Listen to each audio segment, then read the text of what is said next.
We are back on. I have made contact with Iroko Theater. Have made contact with Alex FRSA. I just need him to put his video on, and we can continue the interview. Hey, Yeah. Alex. I have no idea what happened there, but I will tell you, my people are saying to me, as soon as you mentioned challenges, Yes. challenges, the MFI got involved. They shut us down. It's just really interesting. As soon as you mention challenges, you Challenges. mentioned there's an African company, but it's treated like an African company, but caters for all nationalities. Boom, it froze and they shut us down. I couldn't find you anymore. You disappeared I, like an alien, like an I, alien. So let's continue the interview. And this also confirms that, as you said, this is a tree interview. It's a foundation. No one can stop us from having this Nobody, conversation. exactly. Yeah, the branches, the roots of the tree is so solid that it will always come back. So Sure. I'm glad to have you back. So we were asked the question about what have been the challenges for Iroko Theater, and then you were about to explain, or you started explaining. Yes. Well, as I was telling you, I mean, it's mainly, I mean, as a small, what do you call a charity, it's mainly the challenge of funding, Okay. of funding. And that is why we are where we are today, because it's a constant, struggle, daily struggle, really, finishing one small project, you're writing another application for another small project. Whereas a company like Iroko by now should be having what, should be revenue funding that will give us the opportunity, to have, full-time employees and be able to have, training programs.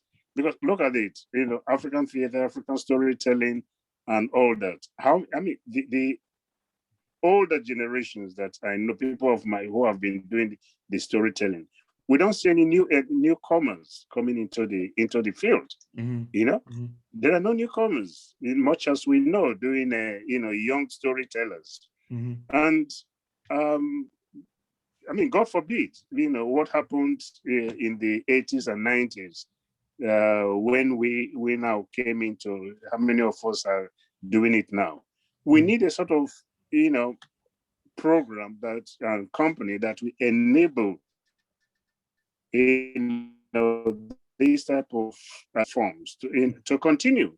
That will not happen with, today we do a project in our little new one here, then we start looking for funding again to do another project in another 3 months. And, there's no consistency, there's no future, So there's no future. what you require is sustainability, continuity, Absolutely. a succession plan for young storytellers to come up the ladder.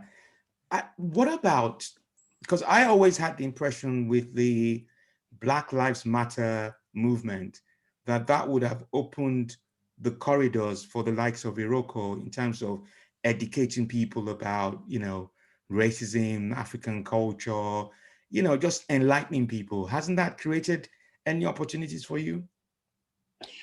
Well, not at the moment. Not at the moment. We haven't seen it. We haven't seen it. And again, one has got to be very careful, because some of these things is like what you see now on television.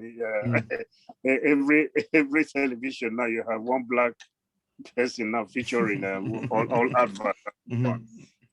All that is good, but one should be careful so that it is not tokenistic. Yeah. These things have got to be really thought of. Mm. You know, Mm. I don't want to be given funding, just a little funding, just because okay, every life matters. Yeah. Let's give Yeah. them this. Yeah. What happens from there? It has to be a real belief that yes, you want a company like Iroko for all the things that Iroko has contributed towards the national life of this country. Yeah. What are we doing to make it actually become a company, a national company, Mm-hmm. a national company? Mm. You Mm. know. that is the thing. You don't give us 20,000 today, and tomorrow we start looking, you know, we will spend 20,000 to get, to make things happen again. It doesn't work. Yeah. So what is the who are your competitors? Is it other African theater companies, or is it British theater companies? Well, that is a good question, a very, very good question. Who are your competitors? At times people might not like to hear this. We are our own worst enemies, because over the years, there was a time I had a particular program, bring people in, let them understudy me for a while, let's train them, and see how they can be part of Iroko. And I use the phrase, how they can be part of Iroko to move Iroko forward. Unfortunately, what usually happens in small companies like this, I'm sure there are companies who will testify to this, when you have those type of programs in place, before you know it's like birds. They fly away and they go, they perch in another place. And what happens? We are all flying back to go and eat from the same pot, and nothing actually happens. We remain where we are. I hope you get my drift. That is usually the problem we are facing. So we have competitors these days. The funders, they are talking about people team up, to work together, collaboration, and within and I want to say within the African community, it's very hard to see collaborative partnership, and we are in need of this. We can't keep doing our own thing all in ways. Some of us, we have drummers there. You set up a company, you do drumming, local drumming, people there who move out of the dance, we together. But although they say the more the merrier, that is it. But the fact remains that at times it is good to have this collaboration in order to make, to get the bigger points. That's what I mean. Yeah. So what's stopping? Because I hear that a lot about collaboration within the Black community, African community, that it can be quite. Why? What's the reason for that? What are the? Do you know what the reason why people are reluctant to collaborate in our community? It's the mindset. It's the mindset of everyone you want to be. There's that ownership. You want to own. There's nothing wrong in that. You want to own your own thing and so on. We are very, very adventurous, which is very fine. But I think time has come for us to start thinking differently. To see how this individual ownership, how is it that, you look at the fingers, if you need to wash properly, you can't use just one finger. They need to work together. That's a proverb. That's a proverb on its own. We need to work together. Even though we are, but it's done. We need to come together. It's that type of mindset we need to start having, I think.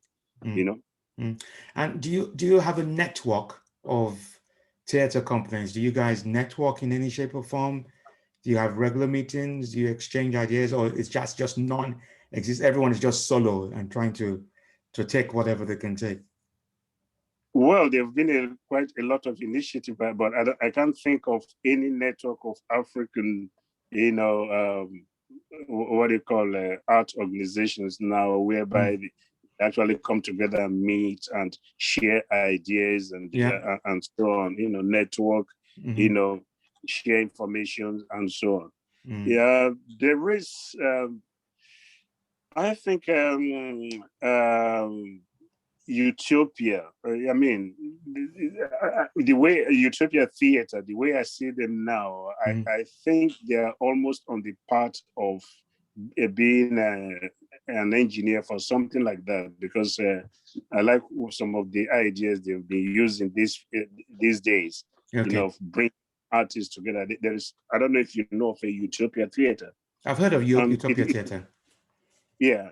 Is that type of thing? That type of thing we need to do more. Train people, empower. It's all about empowerment. Empower each other. Empower each other that we can. That it's really interesting, and so maybe that's something. Because for me, I do, as you know, I do stand-up comedy. I perform across the country. And I always imagined when I saw your company, Iroko Theater, that actually you have a big theater somewhere. I didn't know you moved from one place to the other. Do you envisage seeing your theater company having a theater of its own, like a theater where people can come and perform, just somewhere permanent? The dream has always been to have an Iroko village, not just a theater. Okay. Oh, okay. Tell me about the dream. Tell me about the dream. An Iroko village is a village whereby,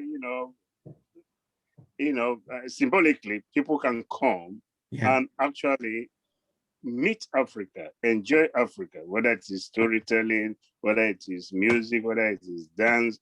When I say people, people of all ages, yes, a place like that of cultural, you come, you immerse yourself in the African culture, that is the dream. That is the dream to an Iroko village. And that Iroko village will be, it will be in the West, will be in London. Is that what you're saying? It will be. It doesn't have to be in London. No, okay. Wherever we can find the village, the land, and the money is there to set up the village. Okay. It doesn't have to be in London. No way. Okay. Next question for you is: I know you're obviously Nigerian. You're Yoruba. Is that's correct? Yeah, you're Yoruba man. No. Wow. No. This is what, right from Nigeria, people have always even called me Yoruba and so on. Okay. And they placed me in about 2 different tribes. If I'm not Yoruba, then I'm, what is this? Benue State, yeah. which is actually and it's all because of my mark, you see. Yeah. This mark, which I use at times to actually, it's a form of education. I have to, when we go to schools, I tell children, depends on how the discussion goes.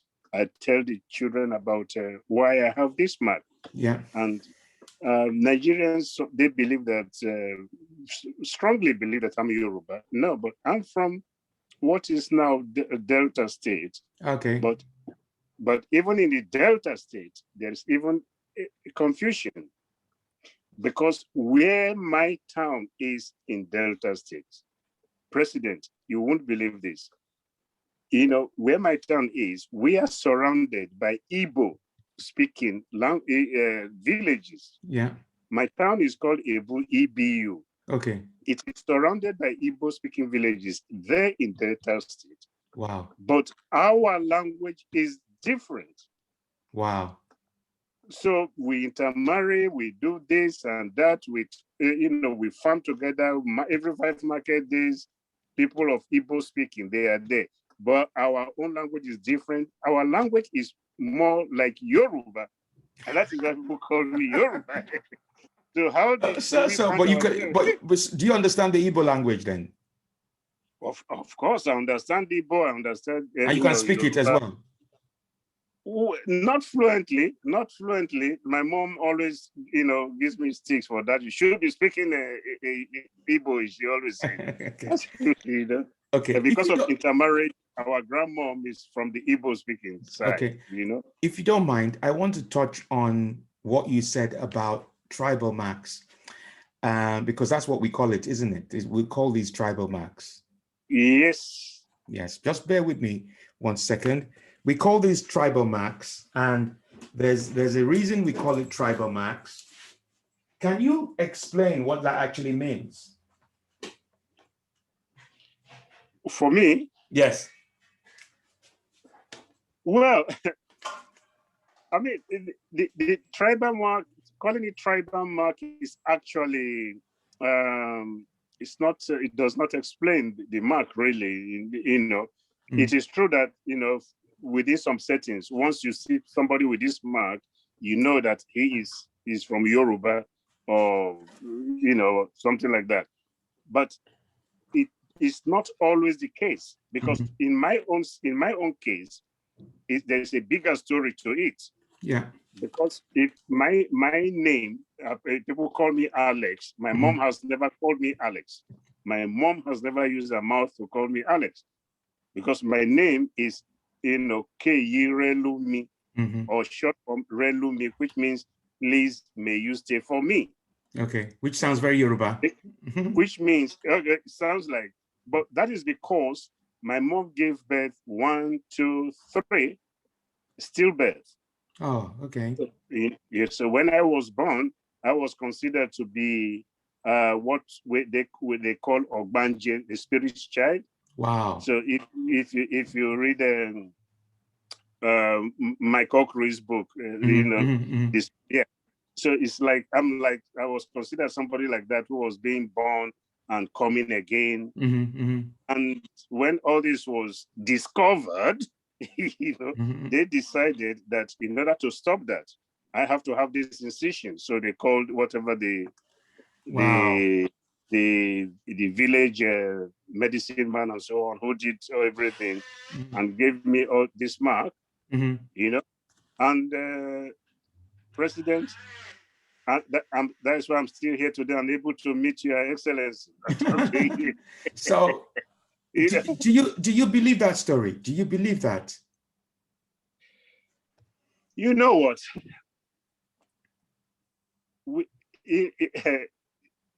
Do I believe that story?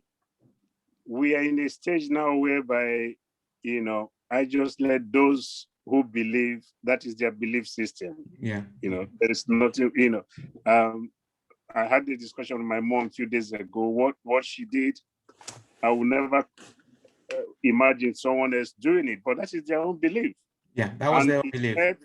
It's their own belief.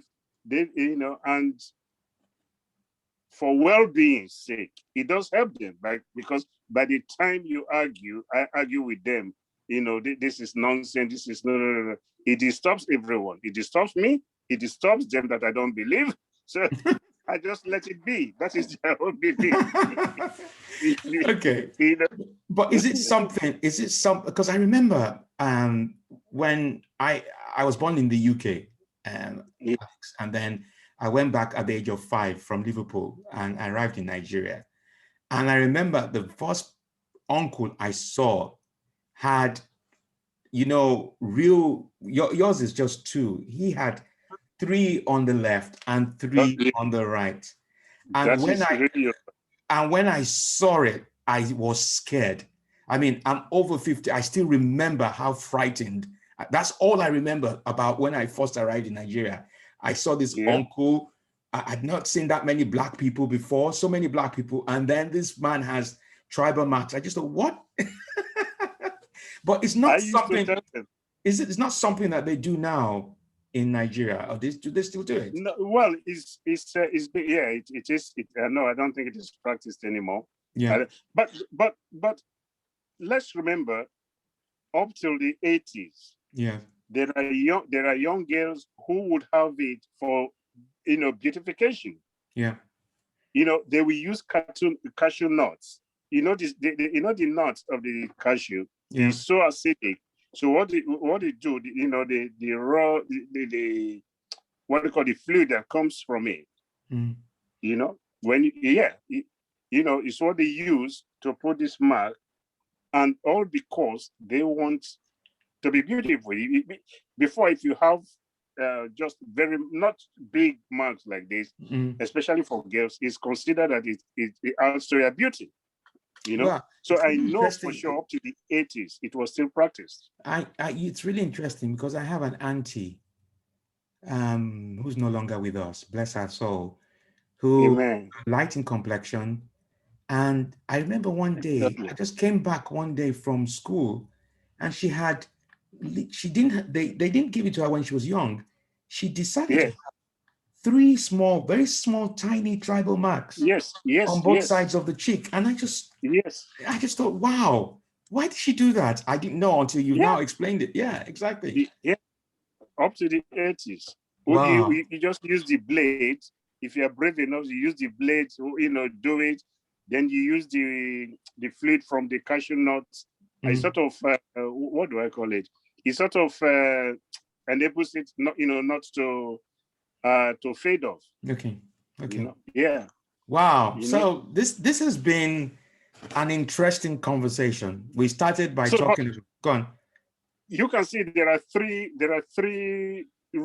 For now, we've mentioned three reasons. One, what they call tribal mark, that Yeah. is, it sort of identifies Mm, someone's geographical mm, origin, for mm, example. mm, In my own case, it is more of a spiritual mm, uh, mm, case mm, because of the belief. mm. And then you have these people who are doing it themselves.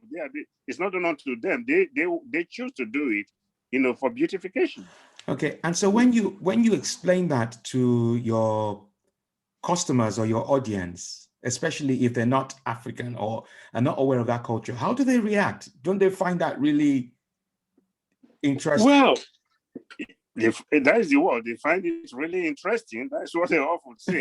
They find it really, they find it interesting, But I can tell you though, all my years in schooling, I used to tell before, in Bulgaria, that it Mm. was I had a fight with the lion. So they saw you as a strong man.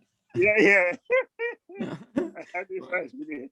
And there are Okay. those who are there, out there who believed Alex had a fight with the lion. What made you leave Nigeria to go to Bulgaria? There's a lot people don't know about what used to be the non-aligned nation.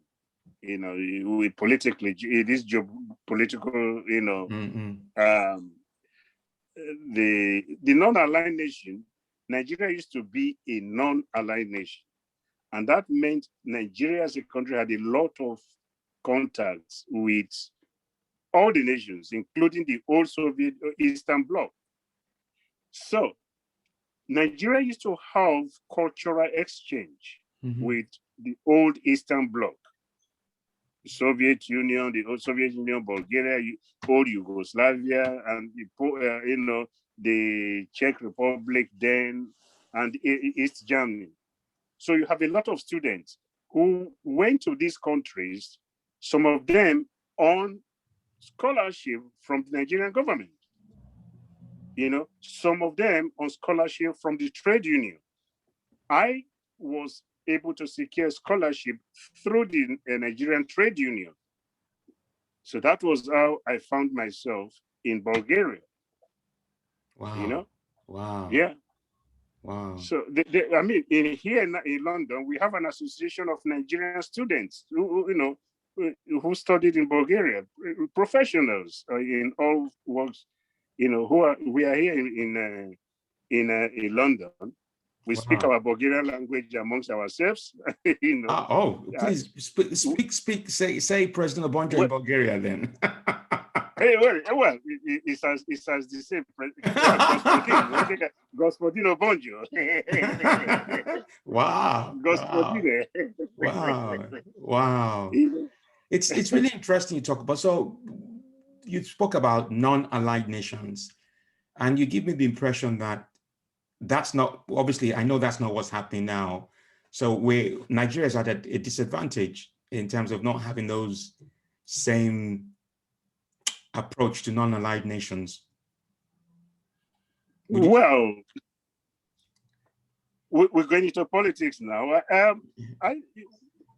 it's it's a dicey one, really, because all countries are forced now to take side. You Yeah, see, yeah, exactly. you are forced one way or the other to take side. Otherwise, you are the enemy. So, Yeah, yeah. in our own case, I don't even know where Nigeria belongs to now. Honestly. No, look, if we want to talk about Nigeria, it's going to be another podcast.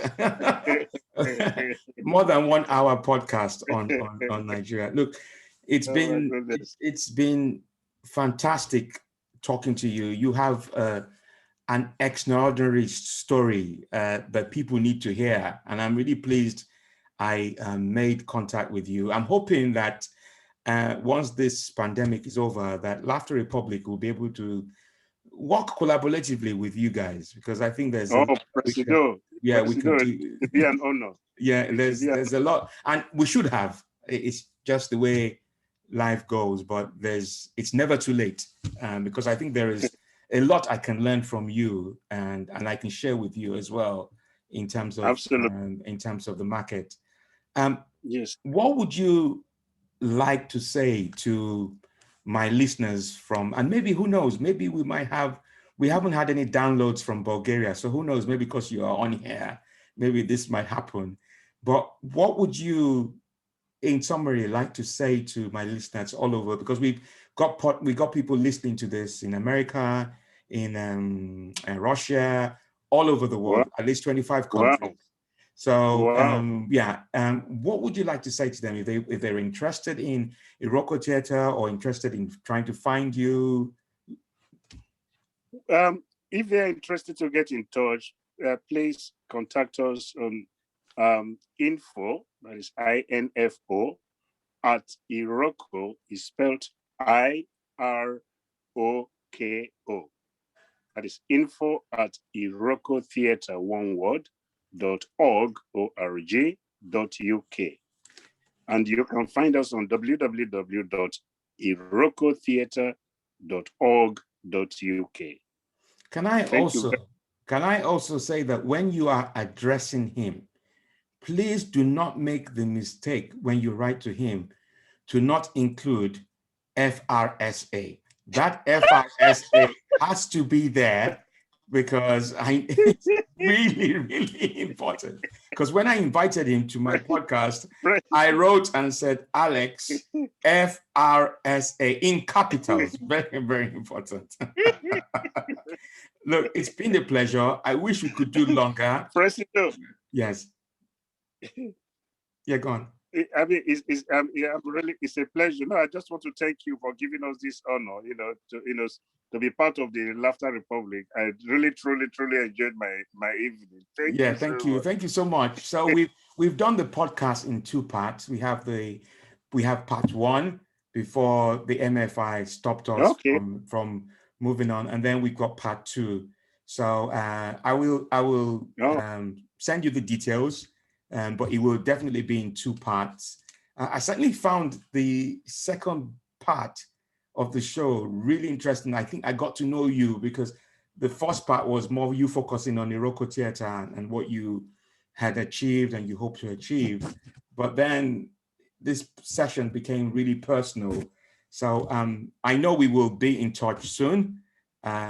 You thanked me, but I also want to thank you. Keep up the good work.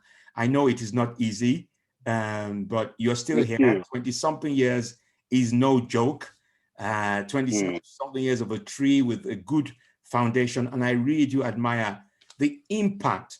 Never underestimate the impact you have on the African community and British society. And that's one of many reasons why I wanted to have you here and then listen to what you had to say. So Alex has been my guest for this episode. I'll let you know when I publish it. It will be in 2 parts. It's been very fascinating. He runs a very successful African charity organization, a theater. For me, his vision is one that I want to support. If I was a real president, I would be putting money into that Iroko village, so far I get my shares back. Absolutely. And my You will investment. remain our president. Yeah, but I'm not a real president, but it's good for us to be able to dream. that Iroko village is a vision. And for me, it just goes to show that when you start your journey, you must have a vision of what you want to try and achieve. You must have a dream. Just like I have created my own country, believe it or not, Laughter Republic. Alex FRSA has created Iroko village. A village. And he doesn't mind where the village is. It's going to be anywhere. Look, on that note, and I'm really, I've really enjoyed this, and I'm not necessarily disappointed, but I wish we could do longer. But I definitely need to get on the phone to Justin Trudeau, the Canadian Prime Minister. This meeting is set up for 7 o'clock this evening. So, Alex, thank you so much. FRSA, thank you so much. Thank you so much. Thank you. All the best. Thank you. Bye.